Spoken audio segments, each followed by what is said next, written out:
Hello guys, welcome back to our channel Dr NTR university 2024 సంబంధించి BPT BSc MLT and paramedical courses సంబంధించి ఆన్లైన్లో application చేసి సరైన విధానం స్టెప్ బై స్టెప్ చూపించడం జరుగుతుంది ఈ వీడియో అనమాట. ప్రతి క్వశ్చన్స్ అయితే ముందుగా వీడియోకి అయితే లైక్ చేయండి, అదేవిధంగా ఛానల్ ఇంకా సబ్స్క్రైబ్ చేసుకోండి. మీకు ఈ విధంగానే step by step complete guidance అయితే వస్తూ ఉంటాయి అనమాట. అప్లికేషన్ ప్రాసెస్ నుంచి సీటు వచ్చి కాలేజ్కి వెళ్ళేంత వరకు మనం చూసుకున్నట్లయితే అఫీషియల్ వెబ్సైట్లో ఉన్నామన్నమాట. ఇక్కడ చూడండి, మనకు ఆల్రెడీగా అప్లికేషన్ అయితే స్టార్ట్ కావడం జరిగింది. ఏదైతే ఇక్కడ మనకు ఇక్కడ ఆ 3 లైన్స్ కనిపిస్తూ ఉన్నాయి కదా, ఇక్కడ ఆప్షన్ క్లిక్ చేయనమాట ప్రతి ఒక్కరు అనమాట. క్లిక్ చేయగానే మనకి ఇక్కడ ఈ విధంగా అయితే ఇంటర్ఫేస్ వస్తుంది. రాగానే చూడండి, మనకి ఏదైతే రిజిస్ట్రేషన్ అన్న ఆప్షన్ కనిపిస్తుంది కదా, ఈ యొక్క లింక్ పైన క్లిక్ చేయండి. ఎస్ గైస్, ఒకసారి మనం ఇక్కడ రిజిస్ట్రేషన్ మీద క్లిక్ చేయగానే మనకు నెక్స్ట్ ఇంటర్ఫేస్ ఇక్కడ ఈ విధంగా అయితే ఓపెన్ అవుతుంది. నెక్స్ట్ విండో అనమాట. ఇక్కడ వచ్చేసి మీకు సంబంధించిన ఏదైతే మనం డీటెయిల్స్ అయితే ఇవ్వాల్సి ఉంటుంది అనమాట, రిజిస్ట్రేషన్ డీటెయిల్స్ అనమాట. మరి రిజిస్ట్రేషన్ అయితే ప్రాసెస్ అయితే చూద్దాం అనమాట. ఫస్ట్ ఆఫ్ ఆల్ వచ్చేసి ఇక్కడ మేము నేమ్ ఉంది కదా, మీ యొక్క 10th మెమోలో ఏ విధంగా ఉంటుందో ఆ విధంగా మీ యొక్క నేమ్ అయితే ఇవ్వాల్సి ఉంటుంది. అదేవిధంగా మీ యొక్క మొబైల్ నెంబర్ అనమాట. ప్రతి ఒక్క గుర్తుపెట్టుకోండి గైస్, ఇక్కడ మొబైల్ నెంబర్ ఇచ్చేటప్పుడు అయితే చాలా జాగ్రత్త పడాలి. ఖచ్చితంగా వర్కింగ్ కండిషన్ ఉన్నటువంటి మొబైల్ నెంబర్ అయితే ఇవ్వాలన్నమాట. ఓటీపీస్ రావాలి, మెసేజ్ రావాలి అనమాట. ప్రతి ఒక్కరు అనమాట డిఆర్ ఎన్టీఆర్ యూనివర్సిటీ నుంచి అనమాట అప్లికేషన్ కార్డ్ నుంచి మీకు ఇక్కడ సీటు వచ్చిన వరకు స్టెప్ బై స్టెప్ అయితే మీ మొబైల్కి మెసేజ్ వస్తుంది. కాబట్టి ప్రతి ఒక్కరు అయితే మీ యొక్క మొబైల్ నెంబర్ అయితే వర్కింగ్ కండిషన్లో ఉండాలి. తర్వాత మెయిల్ ఐడి కూడా వర్కింగ్ కండిషన్లో ఉన్నటువంటిది ఇవ్వండి. తర్వాత మీ యొక్క date of birth as per 10th memo. Okay, next వచ్చేసి ఇక్కడ మనం పాస్వర్డ్ అనమాట. మనం ప్రతి ఒక్కరు కూడా ఒక పాస్వర్డ్ అయితే జనరేట్ చేసుకోవాలన్నమాట. ఫర్ ఎగ్జాంపుల్ మన పాస్వర్డ్ ఏ విధంగా చేసుకోవాలంటే, ఫర్ ఎగ్జాంపుల్ నేను ఏ విధంగా క్రియేట్ చేసుకుంటే anil@123 ఇట్లా పాస్వర్డ్ జనరేట్ చేసుకుంటాను. మీరు సేమ్ ఆ విధంగానే మీ యొక్క పాస్వర్డ్ ఇక్కడ ఒక జనరేట్ అనుకోని ఇక్కడ మనం ఎంటర్ చేయాలి పాస్వర్డ్. ఇక్కడ ఆ పాస్వర్డ్ ఎంట్రీ ఇక్కడ ఏమైతే పాస్వర్డ్ ఎంటర్ చేస్తామో అదే పాస్వర్డ్ ఇక్కడ ఎంటర్ చేయాల్సి ఉంటుంది అనమాట. అంటే మీరు ఒక క్రియేట్ చేసుకోవాలి, పాస్వర్డ్ క్రియేట్ చేసుకొని ఇక్కడ ఏదైతే ఎంటర్ చేస్తారో ఇదే పాస్వర్డ్ ఇక్కడ ఎంటర్ చేయాలి. మరి ఇప్పుడు ఏం ఎంటర్ చేస్తున్నారో అదే పాస్వర్డ్ మీరు అయితే ఒక బుక్ అయితే రాసుకున్నాను అనమాట. తర్వాత మనకి క్యాప్చా కనిపిస్తూ ఉంది కదా, ఈ క్యాప్చా మనం ఇక్కడ ఎంటర్ చేయాలి. ఎంటర్ చేసిన తర్వాత జనరేట్ ఓటీపీ ఉంది కదా, ఇక్కడ క్లిక్ చేయండి. క్లిక్ చేయగానే మీకు ఇక్కడ ఓటీపీ అయితే రావడం జరుగుతుంది మొబైల్ నెంబర్కి అనమాట. ఆ యొక్క ఓటీపీ తెచ్చి ఇక్కడ మనకి ఏదైతే ఓటీపీ బాక్స్ ఇక్కడ ఓపెన్ అవుతుంది అనమాట. ఇక్కడ ఓటీపీ ఎంటర్ చేయాలి. ఎంటర్ చేసిన తర్వాత ఇక్కడ మనకి కింద చూడండి ఏదైతే సబ్మిట్ అన్న ఆప్షన్ కనిపిస్తూ ఉంది కదా, ఇక్కడ క్లిక్ చేయండి. క్లిక్ చేయగానే మనకు మళ్ళీ నెక్స్ట్ ఇంటర్ఫేస్ ఇక్కడ ఈ విధంగా వస్తుందన్నమాట. మీకు ఇక్కడ రిజిస్ట్రేషన్ అయితే సబ్మిట్ చేయడం జరిగింది.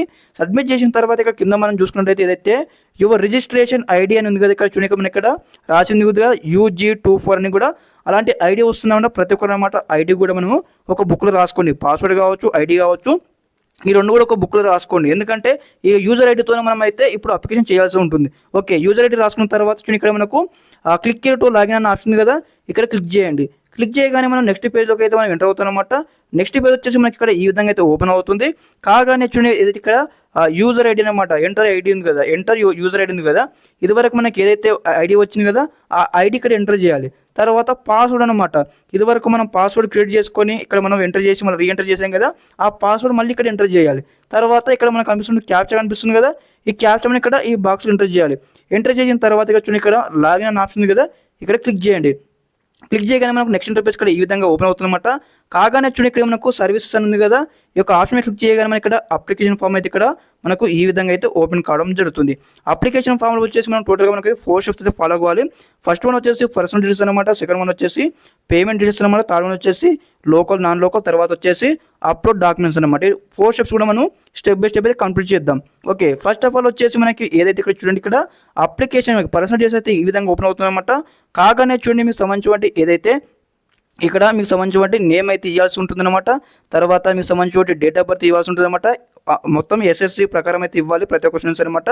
నెక్స్ట్ ఇక్కడ చూడండి ఇది మీ యొక్క ఫాదర్ నేమ్ ఇవ్వాలి, తర్వాత మీ యొక్క మదర్ నేమ్ ఇవ్వాలి. తర్వాత నెక్స్ట్ వచ్చేసి ఇక్కడ మనకి ఇక్కడ ఏదైతే చూడండి మీకు క్యాష్ చేయాలన్నమాట. తర్వాత మీ యొక్క మొబైల్ నెంబర్ ఇవ్వాలి, తర్వాత ఆల్టర్నేట్ మొబైల్ నెంబర్ ఇవ్వాలి, తర్వాత మీ యొక్క ఆధార్ కార్డ్ నెంబర్ ఇవ్వాలి, తర్వాత ఈమెయిల్ ఐడి ఇవ్వాలి, తర్వాత మీ యొక్క సోషల్ స్టేటస్ అని ఇవ్వాలన్నమాట. మీకు క్యాస్ట్ ఇవ్వాలి, తర్వాత మీ సబ్ క్యాస్ట్ ఇవ్వాలి, మీ యొక్క క్యాస్ట్ సర్టిఫికేట్ నెంబర్ ఎంటర్ చేయాలి. తర్వాత నెక్స్ట్ వచ్చేసి ఏదైతే మీ ఇక్కడ మైనారిటీ స్టేటస్ అయితే ఎస్ అని రిజిస్టర్ చేసుకోండి, నో సెలెక్ట్ చేసుకోండి.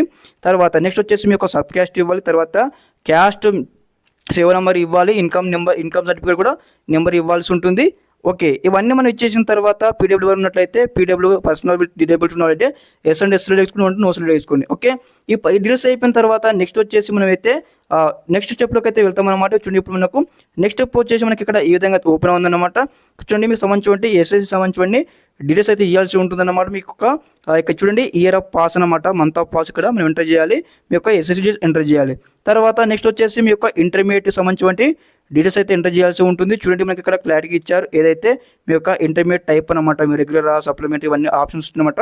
ఇవన్నీ మనం అయితే ఫిల్అప్ చేయాల్సి ఉంటుంది. ఓకే, ఇక్కడ ఫిల్అప్ చేసిన తర్వాత మీకు సంబంధించినటువంటి ఏదైతే year of passing, month of passing ఇవన్నీ కూడా స్టెప్ బై స్టెప్ అయితే ఇవన్నీ కంప్లీట్ చేసుకోండి. ఓకే, కంప్లీట్ చేసుకున్న తర్వాత నెక్స్ట్ వచ్చేసి ఏదైతే రెసిడెన్షియల్ అడ్రస్ అనమాట, మీకు సంబంధించిన అడ్రస్ అనమాట. మీ యొక్క హౌస్ నెంబర్ కావచ్చు, తర్వాత మీ యొక్క విలేజ్ కావచ్చు, తర్వాత మీకు సంబంధించిన ఏదైతే స్ట్రీట్ కావచ్చు అని డిస్ట్రిక్ట్ కావచ్చు, తర్వాత ల్యాండ్ మార్క్ కావచ్చు, ఇవన్నీ మండల్ కావచ్చు, పిన్ కోడ్ కావచ్చు, ఇవన్నీ డీటెయిల్స్ అయితే ఫిల్అప్ చేయండి. ఫిల్అప్ చేసిన తర్వాత ఇక్కడ చూడండి అయితే సేవ్ అండ్ కంటిన్యూ ఉంది కదా, ఈ యొక్క ఆప్షన్ క్లిక్ చేయండి. క్లిక్ చేయగానే మనకు నెక్స్ట్ ఇంటర్ఫేస్లోకి మనం అయితే నెక్స్ట్ పేజ్లోకి అయితే మనము షిఫ్ట్ కావడం జరుగుతుందన్నమాట. నెక్స్ట్ పేజ్ వచ్చేసి మనకు ఈ విధంగా అయితే ఓపెన్ అవుతుంది. కాగానే మీకు సంబంధించిన పేమెంట్ ఇప్పుడు చేయాల్సి ఉంటుంది కదా. మరి పేమెంట్ ఇక్కడ చూడండి, మనకు పేమెంట్ చేయడానికి మనకి ఇక్కడ టోటల్గా మనకు మెథడ్స్ ఇచ్చారనమాట. నెట్ బ్యాంకింగ్ ఉంది, తర్వాత నెట్ బ్యాంకింగ్ హెచ్డిఎఫ్సి ఉంది, తర్వాత నెట్ బ్యాంకింగ్ ఐసిఐసి ఉంది, నెట్ బ్యాంకింగ్ అదర్ బ్యాంక్ ఉంది, డెబిట్ కార్డు ఉంది, క్రెడిట్ కార్డు ఉంది అనమాట. మీకు ఎందులో ఈ ఆప్షన్లో మీకు ఏ ఆప్షన్ ఉన్నట్లయితే, ఫర్ ఎగ్జాంపుల్ ఇక్కడ డెబిట్ కార్డు సెలెక్ట్ చేసుకోండి, క్రెడిట్ ఉంటే క్రెడిట్ చేసుకోండి, లేదంటే నెట్ బ్యాంకింగ్ ఎస్బీఐ అంటే ఎస్బీఐ సెలెక్ట్ చేసుకున్న తర్వాత చూడండి ఇక్కడ ఆప్షన్ ఉంది కదా, ఐ అగ్రీ కంటిన్యూ అని టర్మ్స్ అని ఇక్కడ క్లిక్ చేయండి. క్లిక్ చేసిన తర్వాత మనకి ఏదైతే చూడండి ఇక్కడ మనకు పే నౌ అనే ఆప్షన్ ఉంది కదా, ఇక్కడ క్లిక్ చేయండి. క్లిక్ చేయగానే మనకు నెక్స్ట్ విండో అయితే ఓపెన్ అవుతుందన్నమాట. నెక్స్ట్ విండో వచ్చేసి మనకి ఇక్కడ ఈ విధంగా ఓపెన్ అవుతుంది. కాగానే మీకు సంబంధించిన ఏదైతే పేమెంట్ రిసిప్ట్ అనమాట, ఇక్కడ కంటిన్యూ అని కూడా క్లిక్ చేయను అనమాట. క్లిక్ చేయగానే మీకు పేమెంట్ కూడా కంప్లీట్ కావడం జరుగుతుంది. కంప్లీట్ అయిపోయిన తర్వాత నెక్స్ట్ మనం స్టెప్స్లోకి వెళ్తామన్నమాట. నెక్స్ట్ స్టెప్ వచ్చేసి ఎడ్యుకేషనల్ డీటెయిల్స్ అనమాట. సో ఇక్కడ మనకు లోకల్ రీజియన్ వ్యాలిడేషన్ ఇక్కడ ఇవ్వడం జరిగింది. తర్వాత చూడండి ఇక్కడ మీకు సంబంధించిన క్లాస్ అనమాట. 10th చూడండి 6th క్లాస్ కావచ్చు, 7th క్లాస్ కావచ్చు, 8th క్లాస్ కావచ్చు, 9th క్లాస్ కావచ్చు, 10th క్లాస్ కావచ్చు, తర్వాత మనకు ఇంటర్ ఫస్ట్ ఇయర్ కావచ్చు, సెకండ్ ఇయర్ కావచ్చు. మరి మీ యొక్క ఇయర్ అనమాట, ఇయర్ ఆఫ్ స్టడీ ఎప్పుడే చదివారని ఇయర్ ఆఫ్ స్టడీ అయితే ఎంటర్ చేయండి. తర్వాత స్టేట్ అనమాట, మీది ఏ స్టేట్ అనమాట, తెలంగాణ అయితే తెలంగాణ, ఆంధ్రప్రదేశ్ అయితే ఆంధ్రప్రదేశ్. తర్వాత మీ యొక్క డిస్టిక్ అనమాట. ఓకే, మీ యొక్క డిస్టిక్స్ అని కూడా ఎంటర్ చేయాల్సి ఉంటుంది అనమాట. ఇక్కడ ఏ కాలేజ్ చదివారు ఇక్కడ డిస్టిక్స్ కూడా ఎంటర్ చేయండి. ఎంటర్ చేసిన తర్వాత మీ యొక్క స్కూల్ అనమాట, స్కూల్ కానీ కాలేజ్ కానీ ఇక్కడ మీరు ఎంటర్ చేయాల్సి ఉంటుంది, నేమ్స్ అనమాట. తర్వాత మీ స్కూల్ సంబంధించిన ఏదైతే సర్టిఫికేట్స్ ఉంటాయి కదా, అవి కూడా మనం ఇక్కడ అప్లోడ్ చేయాల్సి ఉంటుంది. బోనాఫైడ్స్ కూడా అప్లోడ్ చేయాల్సినటువంటి అవసరం అయితే ఇక్కడ ఉంటుంది అనమాట. చూస్ పైన ఆప్షన్ కదా క్లిక్ చేయండి. క్లిక్ చేసినాక మీకు ఫైల్ అయితే మనకు ఆల్రెడీ చెప్పడం జరిగింది కదా, ఇంపార్టెంట్ డాక్యుమెంట్స్ అని కూడా ఇవన్నీ కూడా ఇక్కడ మీరు అన్ని కూడా సబ్మిట్ చేయాల్సి ఉంటే అవసరం అయితే ఉంటుందన్నమాట. ప్రతి ఒక్క డాక్యుమెంట్ మీరు సబ్మిట్ చేసినట్లయితే మీకు సంబంధించిన ఏదైతే అప్లికేషన్ కూడా ఓకే అవుతుంది, మీ యొక్క ఆన్లైన్ సర్టిఫికేట్ వెరిఫికేషన్ కూడా కంప్లీట్ కావడం జరుగుతుంది. ఓకే, యొక్క డాక్యుమెంట్స్ మీరు అన్ని అప్లోడ్ చేసిన తర్వాత ఇక్కడ చూడండి ఒక రీజన్ అయితే సెలెక్ట్ చేసుకోవాల్సి ఉంటుంది అనమాట. ఇది ఆంధ్ర యూనివర్సిటీ రీజన్ అయితే ఆంధ్ర యూనివర్సిటీ సెలెక్ట్ చేసుకోండి, శ్రీ వెంకటేశ్వర రీజన్ అయితే శ్రీ వెంకటేశ్వర రీజన్ అయితే సెలెక్ట్ చేసుకోండి. తర్వాత ఏదైతే చూడండి ఇక్కడ మనకు సేవ్ అండ్ కంటిన్యూ అనే ఆప్షన్ కదా, ఇక్కడ క్లిక్ చేయండి. ఓకే, నెక్స్ట్ ఇంటర్ఫేస్ మనకి ఈ విధంగా ఓపెన్ అవుతుంది. మీకు సంబంధించిన ఏదైతే సర్టిఫికేట్స్ అయితే ఇప్పుడు అప్లోడ్ చేయాల్సి ఉంటుంది అనమాట. ఫస్ట్ ఆఫ్ ఆల్ వచ్చేసి మీకు సంబంధించిన ఏదైతే క్యాండిడేట్ ఫోటో అనమాట, మీ ఫోటో అయితే అప్లోడ్ చేయాల్సి ఉంటుంది అనమాట. 100 KB ఉండాల్సి ఉంటుంది జేపీజీ ఫార్మేట్లో. తర్వాత మీ యొక్క సిగ్నేచర్ ఇక్కడ అప్లోడ్ చేయాలి. తర్వాత నెక్స్ట్ వచ్చేసి మీ యొక్క SSC మార్క్స్ మేము అనమాట, మార్క్స్ మేము వచ్చేసి ఏదైతే 500 KB ఉండాల్సి ఉంటుంది అనమాట, మీ యొక్క మార్క్స్ మేము అప్లోడ్ చేయండి. తర్వాత నెక్స్ట్ వచ్చేసి ఇంటర్మీడియట్ మీ యొక్క సర్టిఫికేట్ అనమాట, ఇక్కడ ఎంటర్ చేయాలి. ఇంటర్మీడియట్ మెమో అనమాట, అది కూడా 500 KB ఉంటుంది అనమాట, ఇక్కడ సబ్మిట్ చేయాల్సి ఉంటుంది. తర్వాత ఇంటర్మీడియట్ యొక్క ట్రాన్స్ఫర్ సర్టిఫికేట్ సబ్మిట్ చేయాలి. తర్వాత మీకు సంబంధించిన బోనాఫైడ్ సబ్మిట్ చేయాలి. తర్వాత మీకు సంబంధించిన క్యాస్ట్ సర్టిఫికేట్ ఇక్కడ మనం సబ్మిట్ చేయాల్సి ఉంటుంది. తర్వాత పేరెంటల్ ఇన్కమ్ సర్టిఫికేట్ ఇక్కడ అప్లోడ్ చేయాల్సి ఉంటుంది. తర్వాత మీకు సంబంధించిన ఆధార్ కార్డు కూడా ఇక్కడ మనము అప్లోడ్ చేయాల్సి ఉంటుంది అనమాట. ఇవన్నీ డాక్యుమెంట్స్ అప్లోడ్ చేసిన తర్వాత మనం ఇక్కడ సేవ్ డాక్యుమెంట్ క్లిక్ చేయాలి. తర్వాత అయితే చూడండి ప్రివ్యూ అప్లికేషన్ ఉంది కదా, ఇక్కడ క్లిక్ చేసినట్లయితే మీ యొక్క అప్లికేషన్ కూడా మరి ఏ విధంగా ఉందని చెక్అవుట్ చేసుకోవచ్చు అనమాట. అన్ని కరెక్ట్ ఉన్నట్లయితే మీరైతే డైరెక్ట్ చూడండి ఇక్కడ మనకు ప్రివ్యూ అప్లికేషన్ చేసిన తర్వాత డైరెక్ట్ మనకు నెక్స్ట్ మీ యొక్క అప్లికేషన్ అయితే ఇక్కడ ఈ విధంగా ఓపెన్ అవుతుంది అనమాట. కాగానే చూడండి ఇక్కడ మనకు డౌన్లోడ్ వచ్చేసి అయితే ఇక్కడ మనకు ప్రింట్ అప్లికేషన్ అయితే ఆప్షన్ ఉంటుంది అనమాట. ఆ యొక్క ప్రింట్ అప్లికేషన్ ఆప్షన్ క్లిక్ చేసి మీరైతే PDF ఫార్మేట్లో సేవ్ చేసుకోండి ఈ యొక్క అప్లికేషన్ ఫామ్ని. అప్లికేషన్ ఫామ్ని సేవ్ చేసుకున్న తర్వాత ఏదైతే జిరాక్స్ సెంటర్కి వెళ్ళేసి అయితే మీరైతే దీనైతే ప్రింట్ అయితే తీసుకోండి అనమాట. Okay, thanks for watching this video. జై హింద్.